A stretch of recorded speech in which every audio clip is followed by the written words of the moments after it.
ये तो आपने देखा ही होगा कि कुछ लोग इतने अच्छे ढंग से बात करते हैं कि उनकी सभी बातें अच्छी और सच्ची लगती हैं, और कई लोगों का लहजा इतना खराब होता है कि वो हमारे भले के लिए भी कहे तो भी उसमें बुराई ही नजर आती है। अतः अगर आप जिंदगी में सफल होना चाहते हैं और अपने व्यक्तित्व की गहरी छाप लोगों पर छोड़ना चाहते हैं, तो आपको बातचीत करने में कुशलता हासिल करनी होगी। एक अच्छा वार्ताकार बनना उतना भी कठिन नहीं होता है जितनी कि आपने उसके कठिन होने की कल्पना की हो। इसके लिए बस थोड़े से अभ्यास की आवश्यकता पड़ती है। कई लोगों में शर्मीलापन अधिक मात्रा में होता है और अपनी इसी शर्म के कारण वो किसी दूसरे व्यक्ति, खासकर किसी अजनबी से बात करते हुए हिचकिचाते रहते हैं, और बात शुरू कर भी दे तो उनके सामने कुछ ज्यादा नहीं बोल पाते, जिसके कारण बातचीत का सिलसिला सही क्रम में नहीं चल पाता और वातावरण बोझिल हो जाता है, और इसी कारण वो लोग हीन भावना के शिकार हो जाते हैं। बातचीत करते समय आत्मविश्वास की कमी भी आपके व्यक्तित्व को निखरने नहीं देती है। आत्मविश्वास न होने पर व्यक्ति दूसरे व्यक्ति के सामने अपनी बात को प्रभावशाली ढंग से नहीं रख पाता, जिसके कारण उसकी बात को अधिक महत्व नहीं दिया जाता और बातचीत करने का उद्देश्य अधूरा ही रह जाता है। अतः यदि आप में आत्मविश्वास नहीं है तो आप कभी किसी से भी अपनी बात नहीं मनवा पाएंगे और आप जिंदगी के सफर में कहीं पीछे छूट जाएंगे। जब हम किसी अजनबी से बातचीत करते हैं तो हमारे सामने कई सवाल उभरकर सामने आते हैं। बातचीत शुरू करने से पहले ही बार बार यही सोचते रहते हैं कि बात कैसे शुरू की जाए, आखिर मैं क्या बात करूं, कहां से शुरू करूं, बातचीत जारी कैसे रखूं।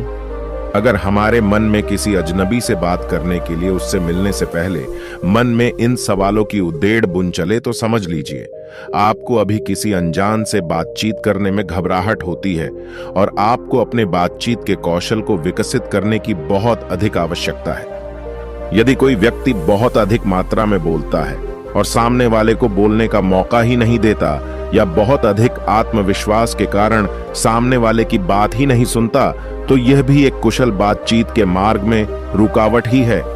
यदि सामने वाला दूसरे की बात ही ना सुने तो वह आपसे बात करते हुए कतराने लगेगा।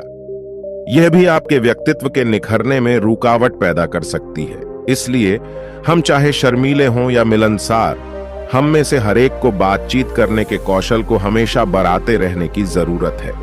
बोलना और प्रभावशाली बोलना एक कला है, और इस कला में पारंगत होने के लिए कुछ प्रयास करने पड़ते हैं। मन में आए विचारों को दूसरे व्यक्ति तक पहुंचाने और समझाने का माध्यम शब्द ही है। ऐसा कभी नहीं होता कि हमारे मन में जो जो बातें आती हैं हम उन सबको सामने वाले व्यक्ति के सामने बोलते जाते हैं। इस बात का निर्णय बुद्धि करती है कि हमें सामने वाले व्यक्ति के सामने क्या बोलना है और क्या नहीं। चाहे कितने भी विचार मन में आए, हम बोलते वही हैं जिसको हमारा दिमाग बोलने के लिए स्वीकृति प्रदान करता है। ऐसे बहुत सारे उपाय हैं जिन्हें अपनाकर आप व्यवहारिक रूप से किसी से भी बहुत अच्छी बातचीत कर सकते हैं। किसी भी व्यक्ति से बातचीत करने के लिए समय का सही चुनाव करना अति आवश्यक है। यदि सामने वाला व्यक्ति किसी कार्य में व्यस्त है और उसका ध्यान कहीं और ही है, तो यह सही समय नहीं है, क्योंकि इस समय वह आपकी बात को ध्यान से नहीं सुनेगा और न ही आपकी ओर ज्यादा ध्यान दे पाएगा।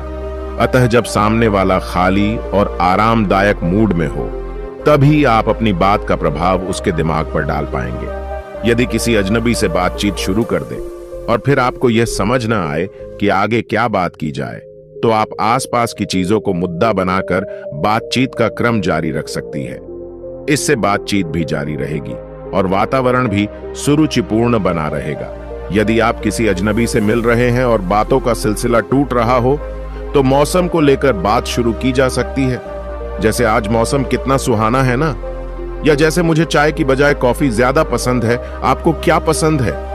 इस तरह से बातों का सिलसिला भी जारी रहेगा और सामने वाले व्यक्ति से प्रश्न पूछते रहेंगे तो उसकी भी बातचीत में रुचि बनी रहेगी।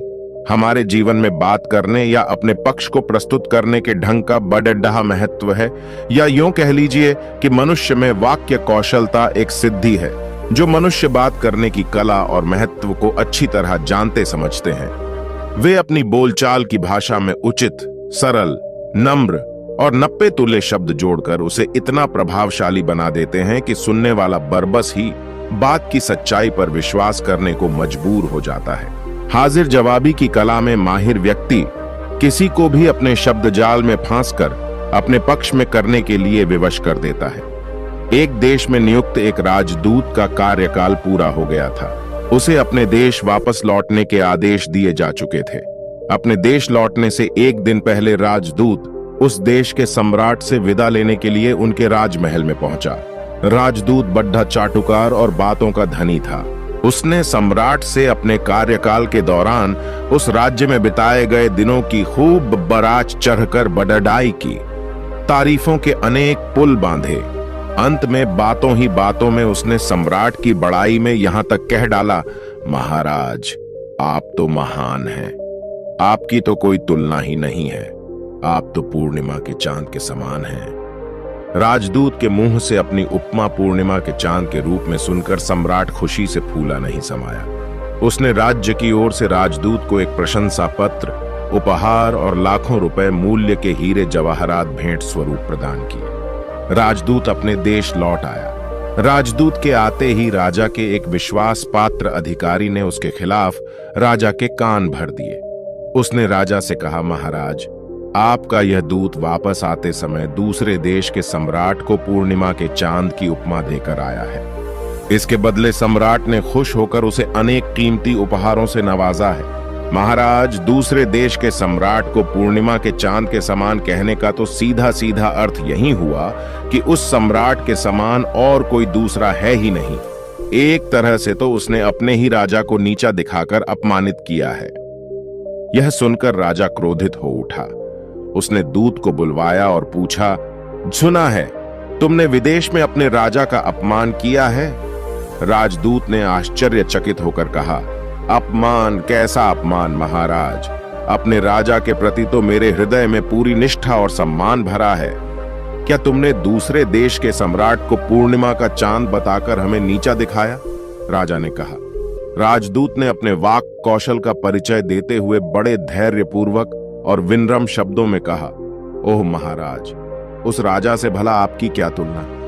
आप तो दूज के चांद के सम